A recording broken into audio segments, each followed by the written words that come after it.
എൻ്റെ പേര് സായന്ത്. ഞാൻ ഇത്തവണത്തെ UPSC സിവിൽ സർവീസ് എക്സാമിനേഷനിൽ ഓൾ ഇന്ത്യ റാങ്ക് 701 നേടിയിരുന്നു. ഇപ്പം ഞാൻ കറൻ്റ്ലി സേർച്ച് സീമ വെല്ലിൽ അസിസ്റ്റൻറ്റ് കമാൻഡൻ്റ് ആയിട്ട് ട്രെയിനിങ്ങിലാണ്. അപ്പം എനിക്ക് പറയാനുള്ളത്, എൻ്റെ പ്രിപ്പറേഷൻ സ്റ്റാർട്ട് ചെയ്തത് 2021 അപ്പം അവിടുന്ന് തൊട്ട് എനിക്ക് അമൃത IAS അക്കാഡമി എൻ്റെ സെക്കൻഡ് അറ്റംപ്റ്റ് വരെ, അതായത് ഈ റാങ്ക് നേടുന്നത് വരെ പല സ്റ്റേജിലായിട്ട് എന്നെ ഹെൽപ്പ് ചെയ്തിട്ടുണ്ട്. ഇപ്പം സ്റ്റാർട്ട് ചെയ്യുകയാണെങ്കിൽ നമ്മൾ പ്രിലിംസ് എക്സാമിനേഷനിൽ last phase of during the prelims നമുക്ക് പലപ്പോഴും പല ടെസ്റ്റ് സീരീസ് എഴുതും.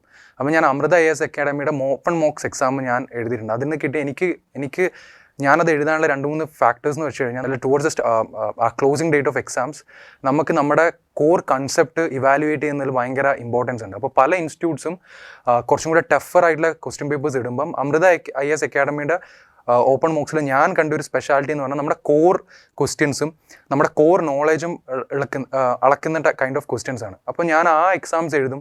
അതിൽ ഞാനൊരു 120 മാർക്സ് ഒക്കെ ഞാൻ ടാർഗറ്റ് ചെയ്യും. അപ്പം അത് കിട്ടിയില്ലെങ്കിൽ ഞാൻ എന്തുകൊണ്ടാണ് ഞാൻ അത് നേടാത്തത്, അങ്ങനെ ഒരു ഇവാലുവേഷൻ. അപ്പം അങ്ങനെ ഒരു ഇതിൽ എനിക്ക് അമൃത IAS അക്കാഡമിയായിട്ട് അസോസിയേഷൻ ഉണ്ട്.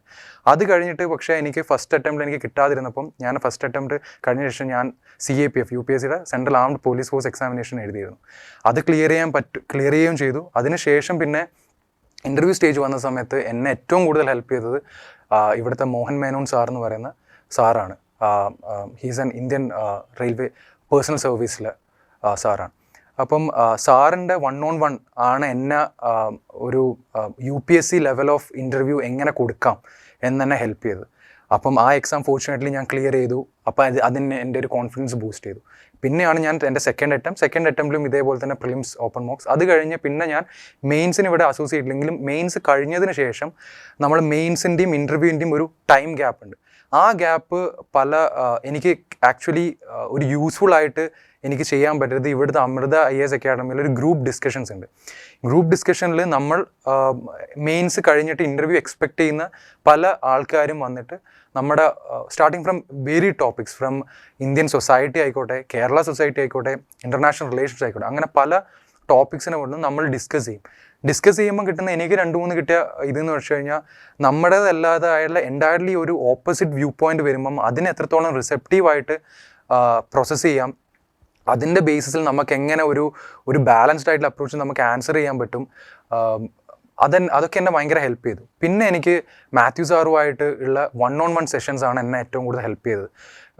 ഒരു ഫാക്കൾട്ടിനേക്കാൾ കൂടുതൽ ഒരു ബിഗ് ബ്രദർ എന്നുള്ളൊരു ആ ഒരു രീതിയിൽ എനിക്ക് ഫ്രീ ആയിട്ട് സംസാരിക്കാനും, അപ്പോൾ എൻ്റെ ഒരു നെഗറ്റീവ്സ് ഉണ്ടെങ്കിൽ അത് ആ ഒരു നല്ല രീതിയിൽ പോയിൻ്റ് ഔട്ട് ചെയ്യാനും എന്നെ ഹെൽപ്പ് ചെയ്തിട്ടുണ്ട്. അപ്പോൾ സാറുമായിട്ട് എനിക്ക് മേ ബി ഒരു 4-5 സെഷൻസോളം ഞാൻ 1-on-1 ഇരുന്നിട്ടുണ്ട്. അത് തന്നെ ആയിരിക്കണം മേ ബി അതൊക്കെ എന്നെ ആക്ച്വലി എൻ്റെ ഇൻ്റർവ്യൂ സ്കോർ എൻ്റെ ഒരു 184 സ്കോർ ഉണ്ടായിരുന്നു ഇൻ്റർവ്യൂവിന്. അപ്പം ആ ഒരു ലെവലിലേക്ക് എന്നെ എത്തുന്നതിന് ഭയങ്കര ഹെൽപ്പ് ചെയ്തിട്ടുണ്ട്. ഇതിന് പുറമെ അമൃത IAS അക്കാഡമിയുടെ പാനൽ മോക്സ് അറ്റൻഡ് ചെയ്തിട്ടുണ്ട്. അപ്പം ഈ ഹോൾ ഒരു 2 ഇയേഴ്സിലെ പല സ്റ്റേജസിലായിട്ട് നിന്ന ഈ ഓരോ ഹെൽപ്പാണ് ആക്ച്വലി എന്നെ ഈ ഒരു സ്റ്റേജിലേക്ക്, അതായത് ഓൾ ഇന്ത്യ റാങ്ക് 701 സെക്കൻഡ് അറ്റംപ്റ്റിൽ എന്നെ കിട്ടാൻ ഹെൽപ്പ് ചെയ്തത്. അപ്പം ഈ ഒരു ജേർണിയിൽ എന്നെ സപ്പോർട്ട് ചെയ്തതിൽ എനിക്ക് ഏറ്റവും കൂടുതൽ എനിക്ക് അമൃത IAS അക്കാഡമി, പ്രത്യേകിച്ച് എനിക്ക് പറയാൻ വിട്ടുപോയത് ജയകുമാർ സാറിനോടും എനിക്ക് എൻ്റെ താങ്ക്സ് അറിയിക്കാനുണ്ട്. Thank you so much Amrita IAS academy. Amrita IAS academy.